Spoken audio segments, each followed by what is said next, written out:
If you've been scrolling through endless charts, watching video after video comparing giant screen TVs, and you still feel like you might end up with a box that looks great on paper but ends up being a disappointment in your living room, this review is here to cut through the noise. You've probably asked yourself whether a 98-inch screen is worth the space it will dominate, if the extra brightness actually matters in a dim home theater, and whether the bundled soundbar will really replace a separate speaker system. Link is in the description if you want to check the product details on Amazon. Let's walk through what it's like to live with the TCL 98-inch QM7K QLED 4K Smart TV and its companion Q85HQ Class 7.1.4 channel soundbar so you can decide if this is the right investment for your space. First off, the biggest hesitation most buyers have with a TV this size is the room requirement. A 98-inch diagonal screen measures about 85 inches wide, which is roughly the length of a standard king-size bed.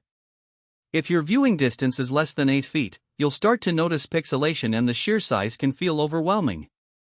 The sweet spot for a screen this large is a room where you can sit at least 1,012 feet back, like a dedicated media room or a large open-plan living area with a vaulted ceiling. If you're thinking about squeezing it into a typical 10 by 12 foot living room, you may end up spending more on furniture rearrangement than the TV itself. Now, about the picture. TCL calls this a QD Mini LED, which basically means it's using quantum dot technology combined with thousands of tiny LED backlights that can dim in very precise zones. In practice, what you'll see is a brighter image that retains decent black levels for an LCD panel. In a sunlit room, the extra brightness, the TV can push over 1000 nits in peak, helps keep the picture punchy without washing out. I tested it on a weekend afternoon with the blinds half down and the picture stayed vivid, even with a bright sky visible through the windows.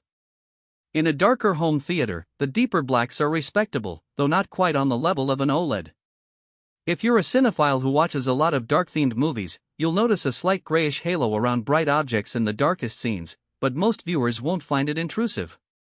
The built-in Google TV interface is another point of real-world relevance. It's not a stripped-down Android box. You get voice search, recommendations that actually learn from what you watch, and access to every major streaming app without additional dongles.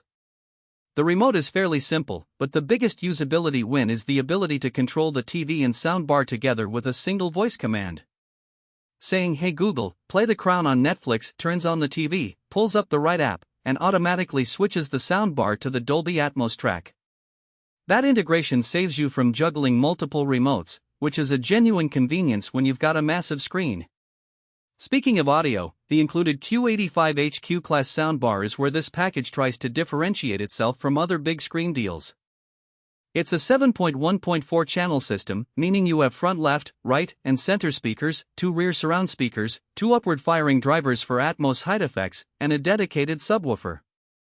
In a typical living room setup, the soundbar can fill a 30-foot by 20-foot space with enough volume to keep a party going and enough detail to make dialogue clear during a drama. I ran it through a few scenes from Dune and the low-frequency rumble of the sandworms actually felt tactile, thanks to the 860-watt total power rating. For most people, this means you don't need a separate AV receiver or a wall-mounted speaker array. The box does the heavy lifting. However, there are trade-offs that become clear once you start using the combo daily. First, the soundbar's upward-firing drivers need a clear ceiling to reflect sound for the height effects. In rooms with low or sloped ceilings, the Atmos component can sound muted. The solution is to place the bar on a wall that faces an open ceiling, but that's not always practical. Second, the TV's mini LED backlight has a local dimming algorithm that can create blooming around bright objects against dark backgrounds. In a dark room with a bright white object, think a street lamp in a night scene, you'll see a faint glow spreading into the surrounding black. It's not a deal breaker, but it's something to be aware of if you expect flawless contrast. Who should buy this? If you already have a room that can accommodate a 98-inch screen, enjoy watching movies, sports, or gaming at a cinematic scale, and you want a single purchase that gives you both picture and immersive sound without a separate receiver, this TCL bundle is a solid match. It's especially appealing for families that want a shared entertainment hub. Kids can watch cartoons at high brightness during the day, while adults can stream the latest blockbuster at night with Atmos sound. The price point sits lower than many premium OLED